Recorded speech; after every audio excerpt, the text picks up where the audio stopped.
Buramatari w'Intara Bujumbura Ingenieur Désiré Nsengiyumva yaratunganije kuri wa munani mu kakaro 2022 ku mugwa mukuru wa komine Mutimbuzi inyigisho zo gukunda igihugu no kurabira hamwe icoteza imbere intara ya Bujumbura. Izo nyigisho zikaba zari zigenewe abakozi ba komine, abarongoye ubuzi bwa leta bukorera muri komine, abarongoye amavuriro, abakuri imitumba, imvukira za komine zashinzwe amabanga atandukanye mu gihugu. Abo bose bakaba bari baje bava mu makomine atatu ariyo Isare, Mubimbi na Mutimbuzi.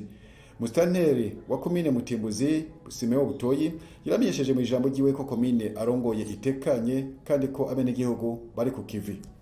Hano muri komine Mutimbuzi komine iratekanye iri mu mahoro nta wumva nta kidasanzwe murabizi kuko mwese yashimibamo murabizi tugatubashikuza rero abamutimbuzi bose bariko barakangurira imirimo yabo umutekano ntangere. Buramatari Nsengiyumva yaciye afata ijambo amyesha ico kiyago kigendereye n'ingene ico cyumviro cavutse. Ikiyago cy'uno munsi kiratandukanye gato n'ibindi twakunda gukora kuko ikiyago twibutsa twereka kitwigira kuzirikana n'ubu yacu ni ukuvuga umwanya yagura ukebuke.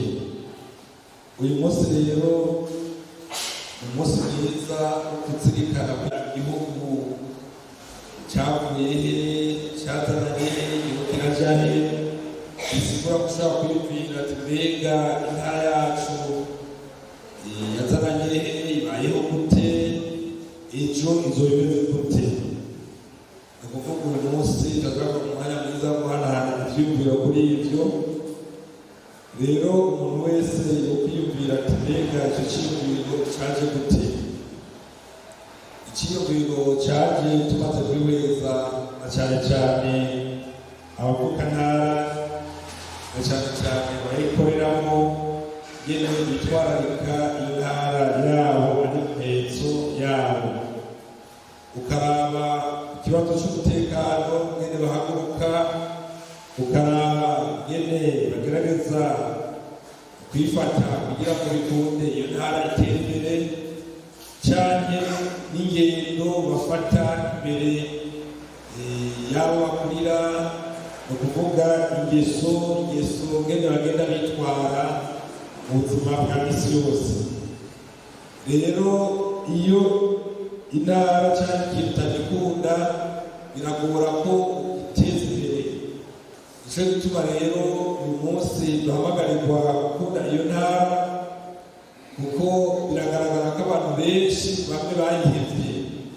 Mu cigwa ciwe yise Igihugu twahawe n'Imana turagwana basokuru mu ntara Bujumbura tuvukamo, umuhinga Sylvestre Marora yaramenyesheje ibintu bitanu biranga gukunda igihugu.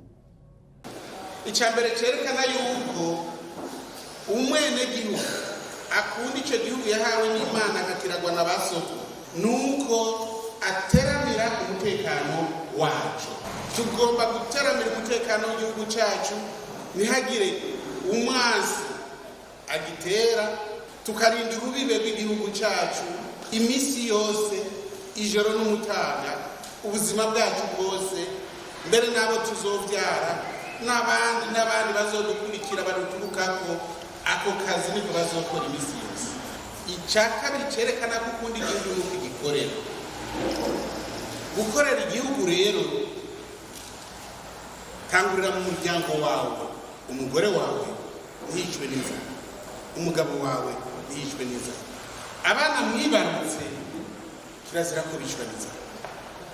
Ube heza, inzu yawe isakaza amabati, wishire n'isima. Icya gatatu nuko uhaya ibyiza byacu, uhaya ibyiza by'igihugu, kuko igihugu cy'u Burundi kiri mu bihugu vya mbere byiza ku isi. Ni igihugu Imana yahaye vyose. kuva ku mvura, ubutaka bwiza, ubutare bwinshi, abantu bazi ubwenge bakerebutse, byose Imana yabishyize hano mu Burundi.